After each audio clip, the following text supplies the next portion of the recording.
Over the years, the sea has taken a heavy toll of property along Australia's eastern coastline. Now a New South Wales government report indicates that Australia faces a highly expensive and growing battle against the sea because the continent's coastline is shrinking. Gary Scully has been examining the implications of the report. No one has produced any accurate vegetated frontal dune. As long as part of it remains, the continued existence of a sandy beach is usually assured.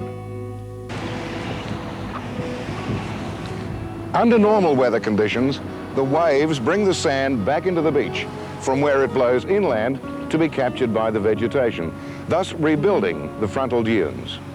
So you can see the importance of well-established dune vegetation in helping to protect our beaches.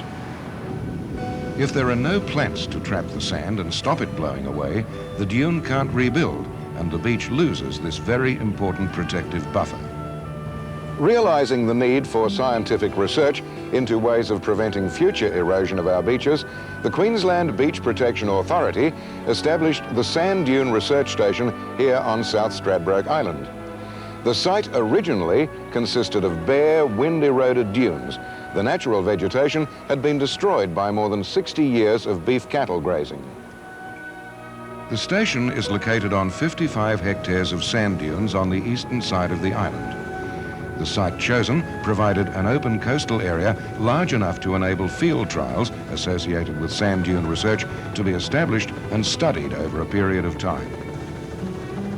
Initial trial work involved sand stabilization and dune rebuilding methods, with later trials concentrating on plant nutrition and man's impact on the dune system. Results from these trials have been put into practice on the research station, making it a model for the study of sand dune management. Also located at the research station are an administration centre, a weather recording station, a clearly defined walking track, and a plant nursery. The plant nursery was established primarily to provide material for research purposes. Each year, about 12,000 seedling trees, produced in excess of research needs, are made available to coastal local authorities for individual dune planting projects. The nursery consists of seed germination beds, shade houses, and outside benches where seedlings are hardened. Seedlings are transplanted from seed beds into tubes when they're about 5 centimetres high, and then transferred to the shade house for about 3 weeks. The 50% light conditions here in the shade house allow the seedlings to become strong enough to be moved to outside benches, where they're hardened by being exposed to full light and less frequent waterings. After 3 to 6 months, most seedlings are ready to be planted out onto exposed sand dunes. To provide an ongoing seed supply for the nursery, seed must be collected and stored so that it's available when required.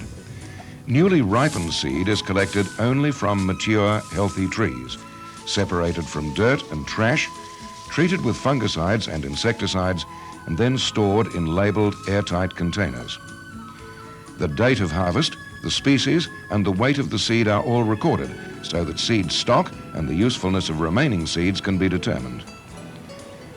The weather station provides information on rainfall, temperature, evaporation, and humidity, all of which is used to assist researchers in planning future experiments as well as in the interpretation of trial results. However, the main function of the Sand Dune Research Station is to carry out research into sand dune management. Initial studies by the Beach Protection Authority showed that extensive research was required into 5 major areas if improved methods for the control of wind erosion on coastal dunes were to be developed. The critical areas selected for research were plant species evaluation, the establishment of vegetation, plant nutrition, dune rebuilding, and the effects of the impact of vehicles, pedestrians, grazing cattle, and burning on coastal sand dunes. Let's have a closer look at each of the critical areas being studied.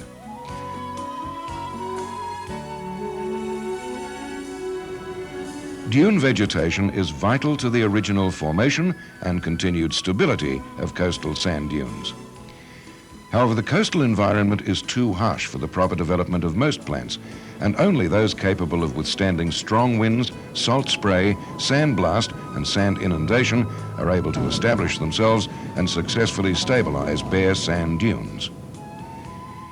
If we are to successfully preserve these coastal sand dunes, it's vital that we gain a proper understanding of just which plants are suitable for use in dune stabilization projects. In order to determine the plants most suitable for growing on coastal dunes in Queensland, researchers have carried out trials with a selection of both native and exotic species. Plants have been evaluated on their ability to thrive under these adverse conditions, to protect the dunes against wind erosion, and also to trap wind-blown sand. In all trials into suitable ground cover plants undertaken here at the Sand Dune Research Station, sand spinifex grass was found to be superior in terms of growth, vigor, and persistence. In fact, this grass is considered to be irreplaceable in the stabilization of dunes in exposed areas. Because of its importance as a sand stabilizer, trials were carried out to find out more about this species. It was found that sand spinifex can be established from seed, sprigs, and stolon tip cuttings. However, sprigs and stolons grew faster, and stolons produced more seed in the first few years than plants grown from seed. Horsetail sheoak is another species found to grow naturally on Queensland's frontal dunes. Seedlings grew well here on South Stradbroke Island in the initial trial plots, and further studies found it to be equally successful in other coastal dune areas in Queensland. Other plant species shown to have a role in stabilizing coastal sand dunes are beech vigna, coast dune lovegrass, coastal banksia, and coastal tea tree. So as we've seen, the early work carried out here identified those species most suitable for the stabilization of bare sand areas, as well as for the maintenance and repair of existing vegetated dune areas.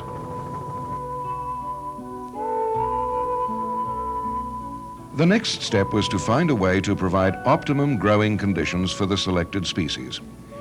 Wind moving strongly over the surface of the sand in which plants are to be established has a number of effects, most of them detrimental to the newly established vegetation. It can result in seedlings being sandblasted by wind-driven sand, or the sand can cover the struggling new plants, or the sand can simply be blown away, exposing the roots and allowing the plants to fall over. In order to prevent young seedlings, or indeed an already established sparse ground cover suffering this type of wind-related damage, two approaches were looked at. The first was a way in which the sand could be kept in place so it wouldn't just blow away. The second was to find an efficient method of reducing the speed of the wind at ground level so that it would no longer be strong enough to pick up the surface sand and blow it away from the roots of the plants. Tests showed that brush matting was not only effective in keeping sand fixed in place, but also reduced the wind at ground level to a speed which did not damage the young plants. Brush matting consists of a layer of branches or cuttings from trees or shrubs spread evenly over the surface of the sand. A diluted bitumen emulsion used as a sand fixer is also effective in preventing wind erosion, but often reduces the number of plants established because it tends to prevent the seedlings from reaching the surface.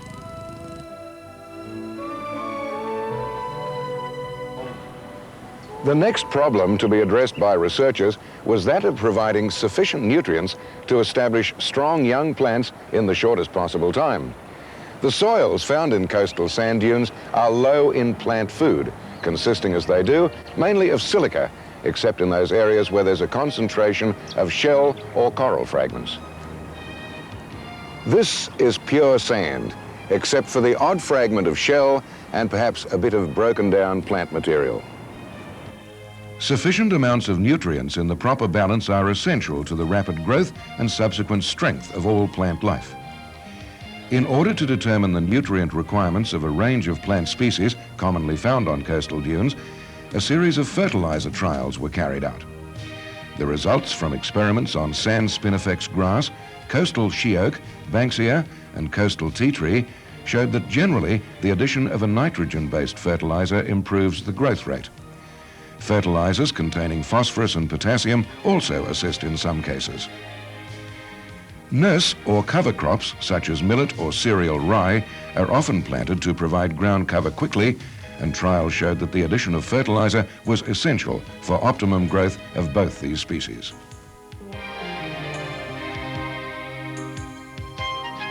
Where dune systems have been damaged during cyclones or where wind erosion has leveled and flattened dunes, it may be necessary to rebuild dunes to restore a suitable protective barrier. As we said earlier, brush matting laid in strips is the most effective and practical method of trapping wind-blown sand and rebuilding dunes.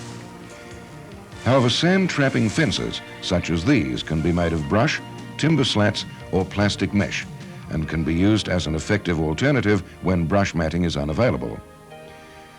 Parallel fences have also been efficient in the formation of broader-based dunes.